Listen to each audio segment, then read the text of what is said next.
WTO, the World Trade Organization. Well, what in the world do they have to do with it? And the answer is everything. The World Trade Organization, you see, accepted CODEX when the World Trade Organization was formed in 1994. Okay? They said, well, how are we going to decide trade disputes around food if we don't have a set of rules? I know. We'll accept the CODEX ALIMENTARIUS rules. And all the members of the WTO worldwide will, get ready for an Orwellian term, harmonize with our standards, with the CODEX standards. Harmonize. I suggest you capitalize the first 4 letters in your mind. So everybody's supposed to harmonize with CODEX. And when they harmonize with CODEX, then if they get pulled into the World Trade Organization dispute resolution process, they have a chance of winning. Because, here's the kicker. You ready for this one? If 2 countries go into the World Trade Organization dispute resolution process, and one of them is CODEX compliant, and one of them is not CODEX compliant, the one that is CODEX compliant automatically wins regardless of the merit of the case. People are using CODEX compliance as a weapon in a much bigger economic battle. So, every country in the world is racing to do what? To become CODEX compliant. So, in the United States, the situation is, okay, how do we become CODEX compliant when we have laws that protect us? And you have to remember that CODEX does not serve consumer well-being, does not serve health. It serves what I call the 5 bigs. Big pharma, big chema, big biotechna, big agribiz, and big medica. Little you and little me are not served by CODEX in the least. So, before we go forward and talk about the rest of what has to happen, let's ask what CODEX does. You probably all know about the vitamin and mineral guideline that was ratified on July 4th.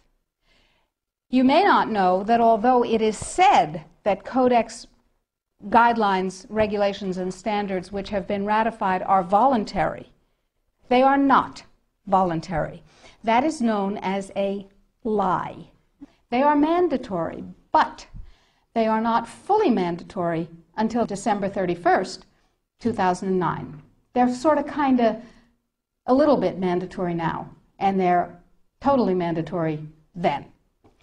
Okay, so what does CODEX do? Why do I care enough about CODEX to close my practice and stop treating patients who came to me from around the world to help them regain their health and be radiantly well with non-toxic means, which is a very satisfying thing to do. I love it. And it also provided me with an income. That was nice. Why am I concerned enough? Okay, let's talk about the vitamin and mineral guideline first.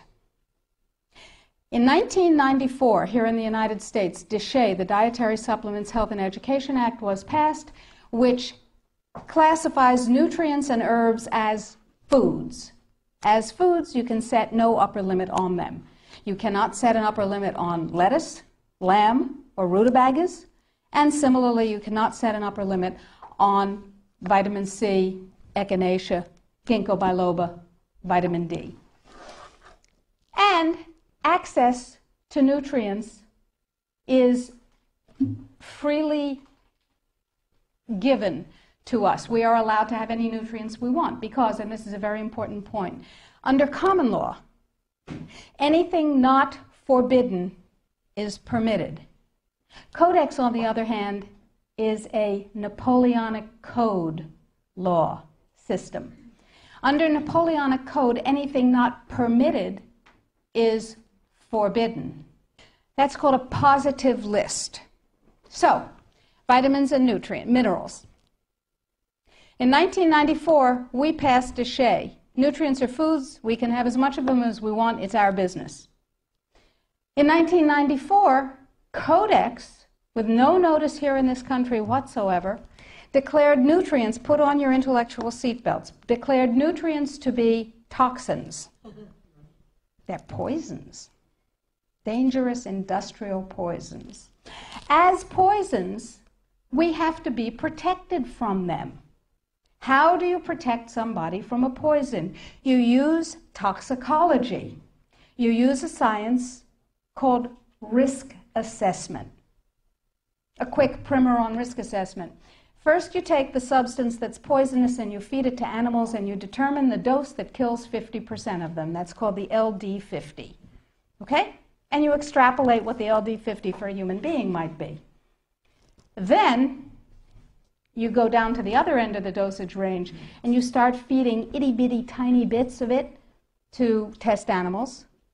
And you come up with the largest possible dose, the maximum permissible upper limit, that can be fed to an animal before a discernible impact is shown.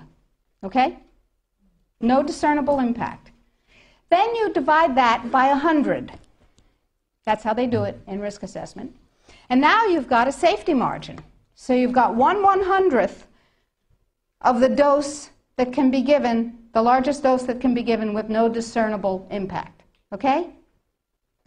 Nutrients under CODEX not only are limited to those nutrients on the positive list, and we anticipate there will be 18 of them, and they do not include CoQ10, glucosamine, chondroitin sulfate. They do include fluoride, which, to my knowledge as a physician, has absolutely no biological benefit whatsoever. But it does make people complacent. Fluoride was first used in the Gulag because it was discovered that prisoners who were fed fluoridated water were complacent and you could do anything you wanted to them. They were easy to manage. So you have 18 nutrients. You have itty-bitty, teeny-weeny, little-bitty doses that are determined scientifically to have no effect on any human being. Now, in this country, we have a problem. We have Deshay. We got to get rid of Deshay in order to harmonize with CODEX. That part of CODEX, anyway. So how do we get rid of Deshay? We attack it legislatively, of course.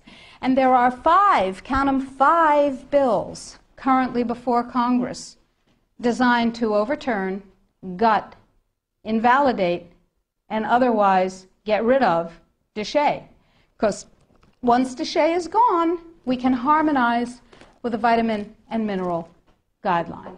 So what we're talking about is waking up one morning and being very surprised to find that high-potency, therapeutically effective, clinically significant nutrients are now illegal in the way that heroin is illegal.